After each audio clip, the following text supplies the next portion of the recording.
Currently, City Center Radio is episode 362, and I am your host, Christian Sanger. Today is Wednesday, April 16th, 2025. Welcome back to all you saints and sinners. Thank you so much for listening to yet another episode of this podcast. I really appreciate you all, especially those of you who are coming back. If you're new here, be sure to like and subscribe so you don't miss any shows. Usually 3 a week, Monday, Wednesday, Friday. That's when you can get caught up on the latest Charleston news or hear interviews like last week. I had a couple interviews that if you've missed, definitely should go back and check them out. Today's episode is going to be a Murdaugh, a Rama. That's right, Ex-Murdaugh, his family, and his accomplices. It's a bunch of updates involving that entire tragedy and all those crimes that took place. And, well, you'll see. We've got plenty of updates. Nothing going on here. I bored you all with my tales of going to New Orleans this past weekend, so I'm not going to bore you with any other of my latest escapades, which are nothing. So it didn't matter. I'm not really doing you any favors, as I've just been working and haven't done anything exciting, but I'm going to pretend I'm doing something nice by not talking about my life on back-to-back episodes. So with that, let's get into the latest news. All right, as I said, Murdaugh murders, all the crimes, as there was also a bunch of financial crimes.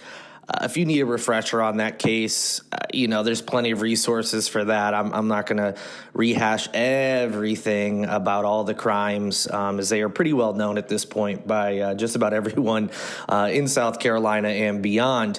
The first one, I'm going to have some updates about criminal cases, but the first is about another series that is coming out related to this whole tragedy. First, you guys probably remember there's been some documentaries or like 2020 Dateline style shows out there about this crime. I believe there was a movie. I never saw it, but there was a movie that was released a year or two ago. But now there's a limited series that is coming to Hulu. And this one is going to be largely based on the reporting done by Mandy Matney, who you may remember did the Murdaugh Murders podcast that got wildly popular. And we're getting some details about this series as it relates to cast. So first, it's been announced that it's going to be an 8-episode series. It's going to focus on the inner lives of the Murdaugh family and the fallout from Alec Murdaugh's crimes, as well as the 2019 boat crash that killed a South Carolina teen by the name of Mallory Beach. One of Murdaugh's sons, Paul, was driving that boat and was apparently intoxicated when it crashed, injured several people on the boat, and then, yes, led to the death of Mallory Beach. As far as cast, Patricia Arquette will portray Maggie, who is Alec's wife that he murdered. And Jason Clarke, who's been in movies like Zero Dark 30 and Dawn of the Planet of the Apes, will portray Alec. Other cast members will include Succession's J. Smith Cameron. She'll be playing Marion Proctor, who is Maggie's sister, who testified against Alec in court. The aforementioned Paul Murdaugh will be portrayed by Johnny Berchtold, who is an actor and TikTok comedian, and Buster Murdaugh, the living son of Alec Murdaugh, who testified in his father's double murder trial, will be portrayed by Will Harrison, who's starred in productions like Daisy Jones and the Sixth and A Complete Unknown. The series is being led by a Columbia native and a College of Charleston alum named Michael D. Fuller.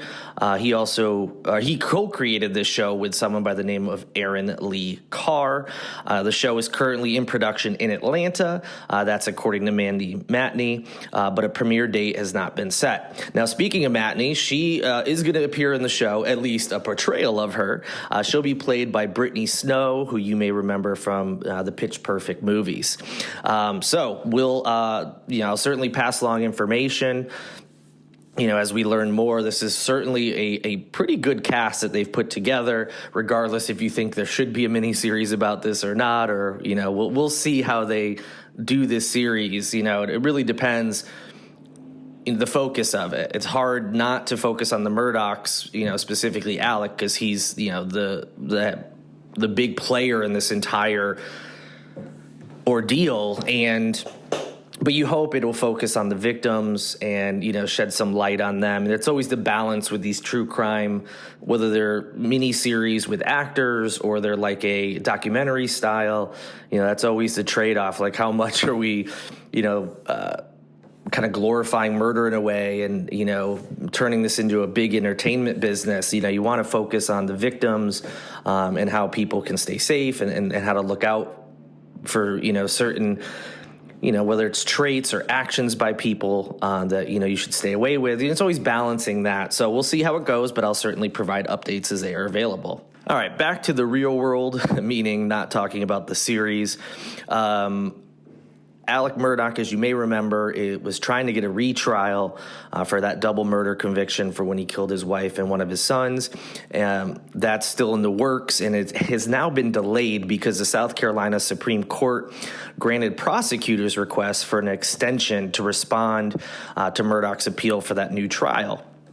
In an order that was filed on April 10th, the court granted a 120-day extension, and the reason that the state was asking for that, they claim it's not to delay the case, but rather they needed some more time to go through the 6,000-page trial transcript of the case. So they have a lot of work to do to look through all that, and so they were granted that extension. So, of course, as you know, the Murdaugh found guilty of that double murder back in 2023. The murder took place on their Moselle estate, which is in Colleton County, back in 2021. He was found guilty, of course, as I mentioned, but then in December of 2024, he and his lawyers filed a motion to appeal his convictions and sentences based on allegations of jury tampering by former Colleton County Clerk of Court Becky Hill. Murdaugh and his lawyers have argued that Hill was seeking to sway jurors to convict Murdaugh to help with sales of a book that she planned to write about the trial. And then that became a whole thing with allegations of plagiarism, which has nothing to do with the request for retrial, but just, so many twists and turns with every aspect of this case. So, yep, it is delayed. When there are updates on, any other motions or when that will actually go, that retrial will go forward, I'll be sure to let you know.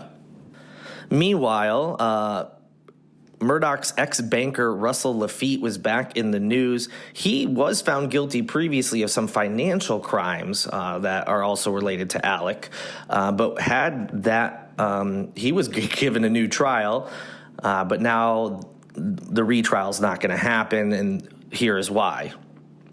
So as I mentioned, Russell Laffitte, he's a former banker from Hampton. He's agreed to plead guilty to a bunch of financial crimes, which will end up canceling the retrial that he was granted. So his crimes are all related to how he conspired with Murdaugh to steal money from vulnerable clients. Laffitte, who is 54 years old, signed the agreement with the U.S. Attorney's Office on April 11th, which is about 3 weeks before jury selection for this second trial was set to begin. He will ultimately plead guilty to 6 counts, including bank fraud, wire fraud, conspiracy, and misapplication of bank funds.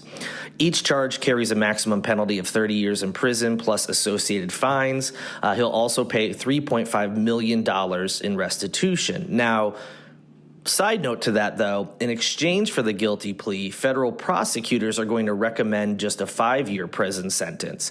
This is according to a copy of the agreement that the Post and Courier was able to see.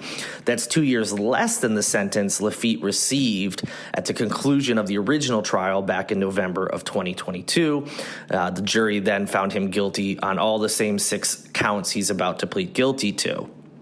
So, yes, there was this elaborate scheme in which Laffitte allegedly used his position at Palmetto State Bank to divert millions of dollars belonging to Murdaugh's legal clients to pad the former attorney's bank account and pay down his debts. Charges against Laffitte related to the same plot are actually still pending in state court.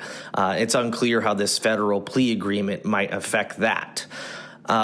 Ultimately, as I mentioned, after that first trial, Laffitte and his lawyers asked the Fourth U.S.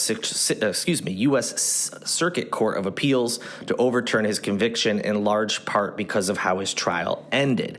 So what exactly happened? Well, after deliberating more than 9 hours 2 days before Thanksgiving, two jurors reported having issues. One needed to take medicine, and the other said they were overcome by anxiety. The U.S. District Judge Richard Gergel replaced them with alternates rather. The panel returned a guilty verdict less than an hour later. Now, alternates, for those who don't know, they are there during the trial. They are privy to the same information that the jury is, but they are there to take someone's spot if something happens, which occurred here with two people. Gergel's decision to remove the juror who said they were overcome with anxiety apparently violated Laffitte's right to an impartial jury, and it denied him a chance to be present during a critical stage in the proceeding. That's according to an appellate court ruling that happened in November of 2024. That three-judge panel tossed Laffitte's convictions and prison sentence, which he had been serving at the minimum security Coleman Low Correctional Institute in Somerton, Florida. That ruling paved the way for a retrial, which was set to begin May 5th. As I just mentioned, that retrial is not going to happen. So all of that results in him still pleading guilty to things he was found guilty for already. So he is taking responsibility by pleading guilty. But in exchange for that, although it's not a guarantee, it is being recommended that he has a 5-year sentence, which again was less than what he was originally given. So works out for him, in that sense. But as I said, it's just a recommendation. It doesn't have to be accepted by a judge. But generally, when there's plea deals that are made and the prosecutors are going to say, hey, we recommend this, usually a judge will go ahead and agree with that. But you never know. I will certainly keep you posted on any big news as it relates to that. And that'll do it for this edition of Holy City Center Radio. Thank you so much for listening. I hope you're having a great week so far. If you need plans, whether, for the day you're listening to this, the weekend, months in advance, go to holycitycenter.com/calendar and see what is going on in town. There's all sorts of things, and that page on my website is constantly being updated. So there's always new things being added. So be sure to check it out anytime you're looking for plans. I also want to say thank you to Lindsay Marie Collins with LMC Soundsystem for producing this and every episode of Holy City Center Radio, as well as Tyler Boone, whose music you hear in each and every show. I'll be back with you on Friday. Already looking forward to it, but until then, good night. Good luck.